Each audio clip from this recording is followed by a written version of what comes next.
Today, everything began with one verse. Watch, stand fast in the faith, be brave, be strong. Let all that you do be done with love.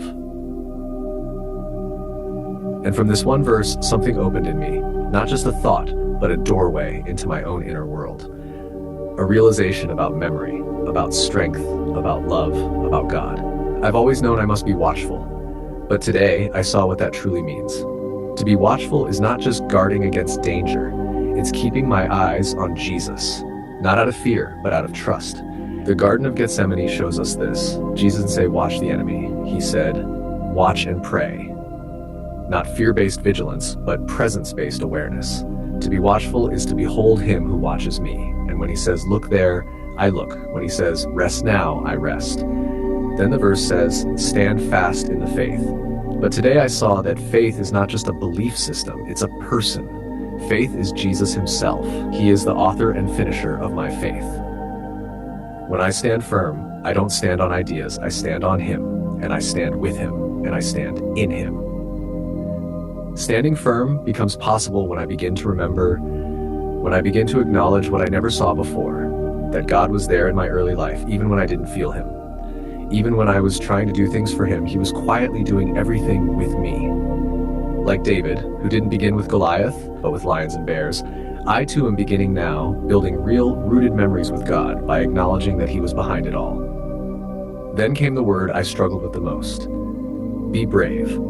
I asked, what is bravery? Where does it come from? And I saw this. Bravery is born from remembrance. When I begin to recognize God's past faithfulness, courage rises. I think of Samson, how he had strength, but he lost sight of the source. Until the end, when he said, Lord, strengthen me one last time. That moment was his true bravery. Not in his power, but in his surrender. Not in revenge, but in recognition. You are the strength. I am the vessel. Then Paul says, be strong. And today I understood, strength is not self-generated. Real strength is love-powered, like a mother who lifts a car to save her child. She doesn't have the strength, love gives it to her.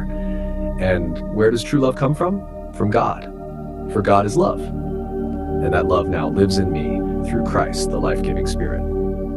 Finally, Paul says, let all that you do be done with love. But not just any love, not performance-based affection, not human niceness. It is agape, God's love. This love is not in words alone. It is in giving, in feeding, and laying down. It is presence in motion. This love isn't a method. It is the expression of Christ himself through my body, my emotions, my mind, my actions. Today, I understood the progression. To watch is to abide. To stand is to remember. To be brave is to acknowledge his past faithfulness. To be strong is to surrender and receive his strength. To do all things in love is to let God live and act through me. And this is the kind of memory I long for, not one shaped by education or culture, but by divine experience, emotional imprint, and spirit-marked transformation. So here I am, writing not just for myself, but for anyone who feels like they don't have a memory of God's faithfulness. Let me tell you, he was there. Maybe hidden, maybe unrecognized, but never absent. And now he is awakening those memories, not with lightning, but with love that burns slowly into your soul until you can finally say, now I know, now I remember, now I can be brave, now I can walk in strength, and now I can love, not as a theory, but as one who has felt love himself.